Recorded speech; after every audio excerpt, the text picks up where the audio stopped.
the Big Ten's aggressiveness is really helping Clemson. Now, what the Big Ten is meeting on right now is freaking fascinating, folks. And it's fascinating because they're deciding right now whether they're going to expand their league. Well, why would they expand their league, and why wouldn't they expand their league? Well, here you go. If they're happy with their place in the parlance of college football, okay, if they say, okay, we're clearly number 2, but we are one of the 2 power brokers in college football.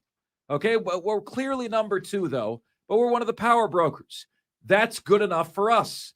If they said that, like you could totally side on to the Big 12 standing pat right now, right? Like, they don't have to make a move right now. One would say that they're in a very, very, very good spot. Would you not agree with that? The Big Ten today, very, very, very good spot. But they're not getting complacent. But they're not seemingly standing pat. There seems to be a feeling as though the Big Ten is going to expand again, and the Big Ten is going to expand sooner than later. Yesterday, I went and I looked and I tracked. Okay, I said, okay, if I'm giving every program in the Big Ten and the SEC, including Oklahoma and Texas, including USC and UCLA, if I'm giving them a 1 through 10 program grade based on where they are as a program right now, okay, overall as a program, what are the grades? Who does better? Well, anyway, folks, here you go. I'll fly through these, and this is just a scale of 1 to 10. SEC first. Florida 7, Georgia 10, Kentucky 6.5, Missouri 4, South Carolina 5, Tennessee 8, Vanderbilt 3, Alabama 10, Arkansas 6, Auburn 7, LSU 9, Mississippi State 4, Ole Miss 6.5, Texas A&M 7, Oklahoma 9, Texas 8. Those are my 1 through 10 scores for the SEC. Here's the Big Ten.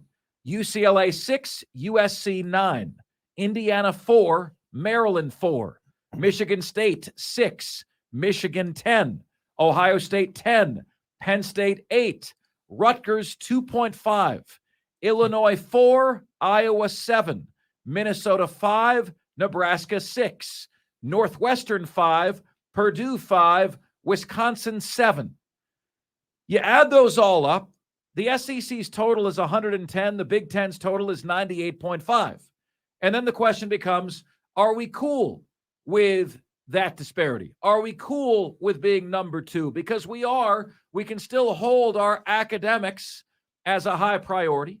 We can still hold on to the value, however far-fetched it may be, of the student athlete. We can still hold on to that, right? That they can choose to still do that. But they're not seemingly content. They see that they're down 110 to 98.5 on the Mark Ryan scorecard of programs, and they're determined to change that. And they're determined to change that rapidly. So why is this so beneficial to Clemson? Well, I don't think Clemson wants to be in the Big Ten. I think Clemson feels like the Big Ten would be a decent compromise. And if they're getting $20 million more a year, they'll certainly jump ship from the ACC and go play in the Big Ten. They've already got to travel north of Big Ten teams anyway when they go up to play Boston College, when they go up to play Syracuse. The ACC, Clemson is already playing in Big Ten country.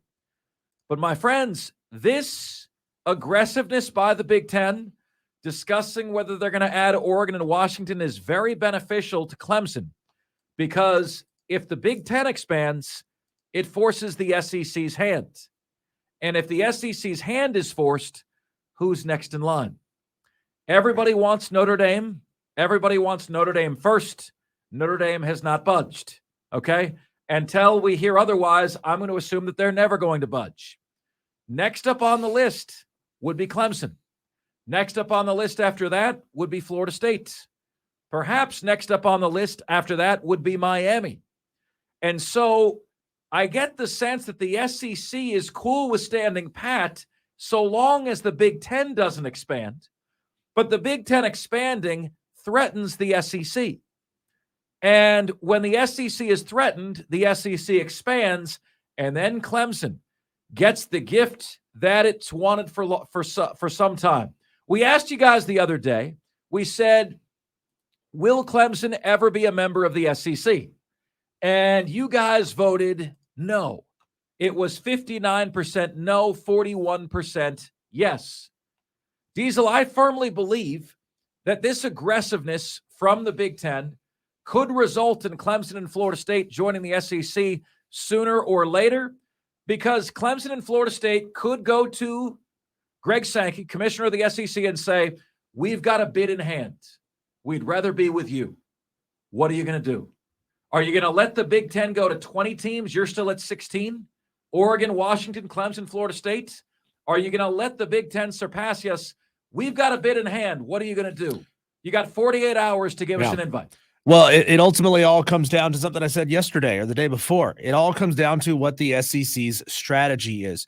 Now, neither of these are a slam dunk perfect strategy, but you have to decide which one is the better strategy for the SEC. Do you want market penetration or do you want market saturation? Market saturation is going after Clemson and Florida State. You saturate the states of South Carolina and Florida. Having Clemson and South Carolina gives you, roughly 75% of the football-loving fans in the state of South Carolina. Adding Florida State gives you roughly 67% of the football-loving fans in the state of Florida. And by the way, going that way gives you the two best brands and the two biggest fan bases in the ACC. Going another way, market penetration would be going after North Carolina, North Carolina State, Virginia, or Virginia Tech. That puts you into new markets, but the problem is those schools don't necessarily have the best fan bases. They don't have the best history of success when you compare them to Clemson and Florida State. I'm not taking anything away from those four programs. They've all had little flashes here and there where they've been really, really good, but they haven't been consistently great over their lifetime. So do you go after market saturation or market penetration? And by the way, the market penetration model, again, doesn't get you great football, but it gets you a lot of really good basketball. Yeah, it does. It does. And folks, we're going to see how this whole thing plays out, man. We're going to see how it shakes out. I'm looking at this outside looking in, and I'm nervous. Honestly, I'm nervous. Not because I don't want Florida State in the SEC, because I don't want Florida State in the SEC. I understand why the Gamecocks don't want Clemson in the SEC, right? The reason is that's the single advantage that you have over Clemson. It's also a disadvantage. You play a harder schedule than they do, right? But the single advantage you have is you play in the NFL of college football, the Southeastern Conference.